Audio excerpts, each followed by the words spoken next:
what the EU has done is always tried to work on two directions. On the one hand, the humanitarian needs of the population on the ground. On the other hand, the two-state solution as a final step towards the resolution of that conflict.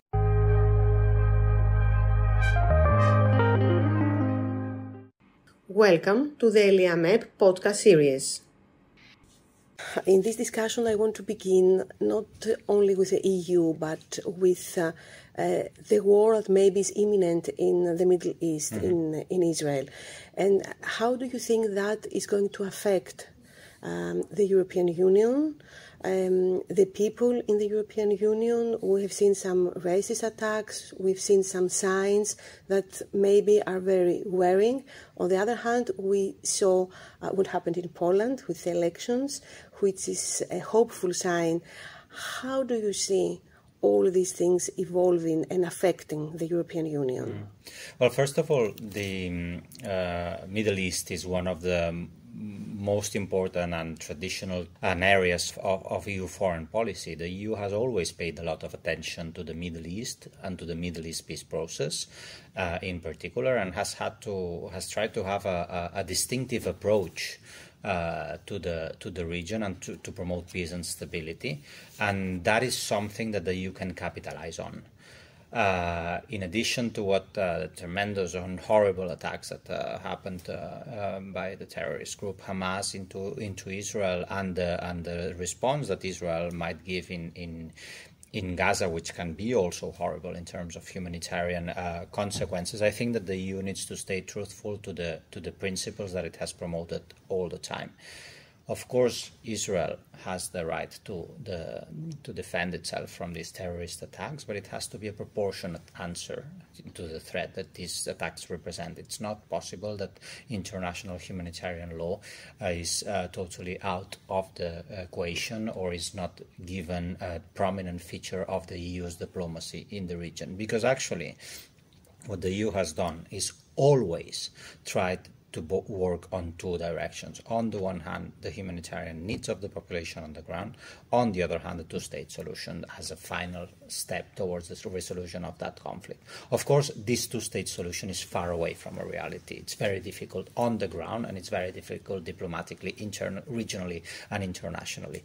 But that remains the EU's position in the conflict. So I think that when it exerts its foreign policy, the messages it conveys have to be truthful to the agreed language in Council conclusions that have subsequently and all the time repeated the same messages. The EU needs to be consistent, because it is the only actor that can balance the need for a fair situation for both Israelis and Palestinians. And I think that this is a crucial area. And despite the fact that for many years, we had thought that the Middle East peace process was not an important feature of international politics or of regional politics anymore, it is back to the center. And this is where the EU has a lot of experience and needs to capitalize on this experience to actually be a forceful diplomatic actor in the region. Well, now we've seen also in the war in Ukraine, after the Russians declared the war in Ukraine, that the EU tries to play a bigger role and geopolitically to be a protagonist. Do you think that EU can achieve that, or she still needs the protections of United States and, of course, NATO? Sure, the EU is dependent in terms of defense capabilities. The EU member states do have important resources and tools at their disposal for defense, but it's individual capabilities and not enough mutual capabilities within the European Union. So in other words, what the member states are not doing is uniting their armies within a joint European army. That is long gone from the discussion. What basically we are trying to do now in terms of defense is two things. Make sure that integration in defense happens where the expenditure is advanced, for instance, where there are joint procurement mechanisms that could be put forward, when there are joint areas in which member states could cooperate for uniting their expenditure and their efforts in defense matters. That is, so integrating more the defense capabilities of the member states on the one hand. On the other, trying to make sure that the European pillar within NATO is as robust as possible, because this is actually what the US are asking us to do for many years. They're asking us to invest more in defense, but not at the expense of NATO, not contrary to NATO, but actually complementary to NATO. And this is what we have to do as Europeans. So the guidelines are clear, and I think that there's a need to advance on both directions at the same time. The strategic compass made some progress on that, and that is true. And the US also welcomed that. But the important part is that defense is not only, security and defense is, in traditional terms, is not the only response that the EU can give to crisis. So, for instance, Ukraine. In the case of Ukraine, it's not only a question of providing weapons to Ukraine to defend itself, which we have done. It's also a question of understanding a broader conception of security. And this is where migration comes in. This is where the reconstruction of Ukraine's economy and society comes in. This is where the prospect of enlargement comes in and the political reforms that are needed for that enlargement to happen. So the EU's toolbox is much wider than security and defense, and it has to mobilize all these other components of power, of security that the European Union has. Yes, but we see that all the time that there is a lot of talk about having new migration laws, if I can say, rules in the EU. We haven't seen them yet. There has been a lot of talk about the enlargement. Western Balkans wait and wait and wait, and now the war came and everything changed. And maybe now it's more important than ever to go on with the enlargement, because I think other actors are playing a huge role in the area where the EU should be. So, do you feel that the process is going to be a little bit quicker? Well, because these areas are very divisive. I mean, it's not that we are for or against enlargement. It's also the consequences of that enlargement, and we've seen that in Slovakia or in Poland, for instance, where due to the proximity to Ukraine, they fear for their agricultural power within the European Union, and they fear that an agricultural power as Ukraine that gets into the European Union might make their national interest damage, or might damage their national interests, and that is normal, because it's not only that you have to be in favor of helping Ukraine, it's also that when you start the process of enlargement beyond the war, there are other aspects that are brought into the equation.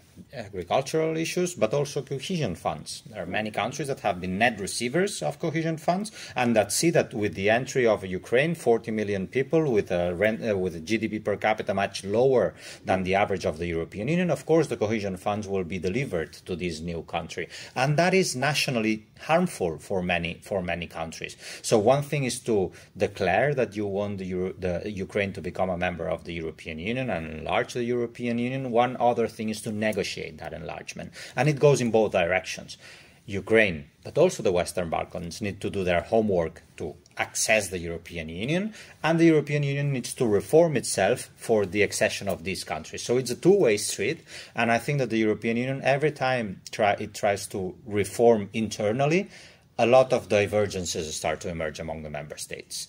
Now there is a big discussion on whether the current treaties are enough, and the provisions of the current treaties are enough for that enlargement to happen? Or do we need to change some dispositions of the treaties, or do we need to make sure that we fully use the aspects of the treaty that are available already with the Lisbon Treaty? There is a big discussion, and we all agree that the EU will enlarge. We all agree that the EU needs to reform itself to adapt to this enlargement. What we don't agree is how do we do this, and at what pace do we do the necessary reforms. Now, in a little bit, we are going to have the European elections. What is your biggest fear about the outcome of this election? Well, the European elections have always been considered like a secondary election for us Europeans.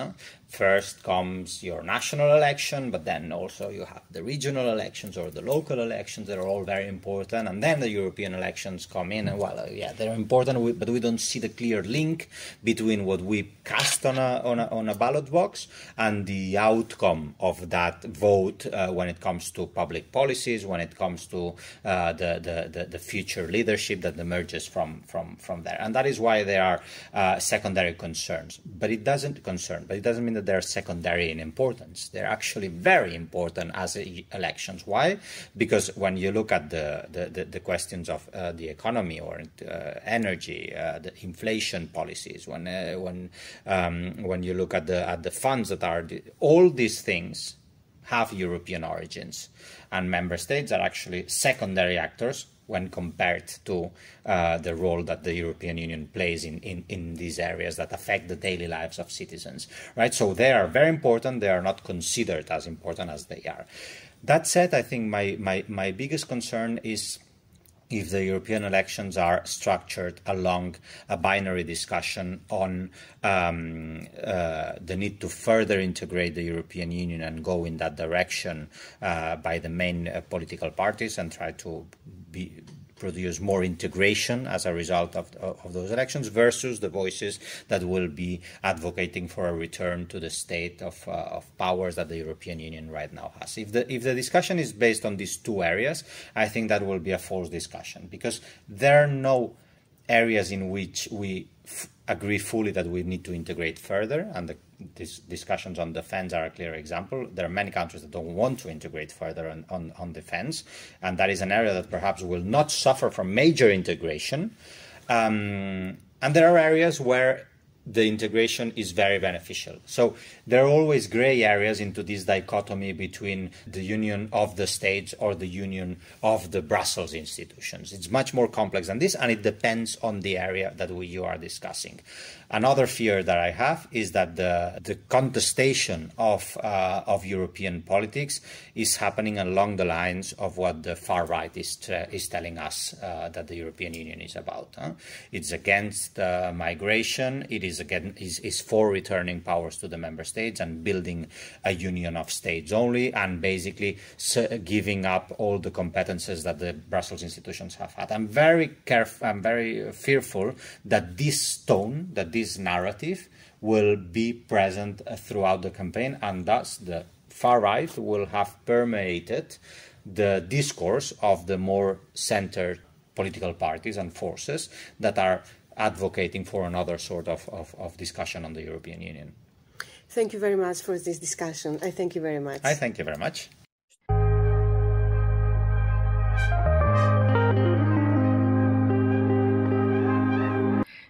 This was another ELIAMEP podcast with Odin Linardatou. Recording, editing and sound editing by Petros Karpathiou. Follow us on the ELIAMEP channels on Spotify, YouTube, Apple Podcasts, Google Podcasts and elsewhere.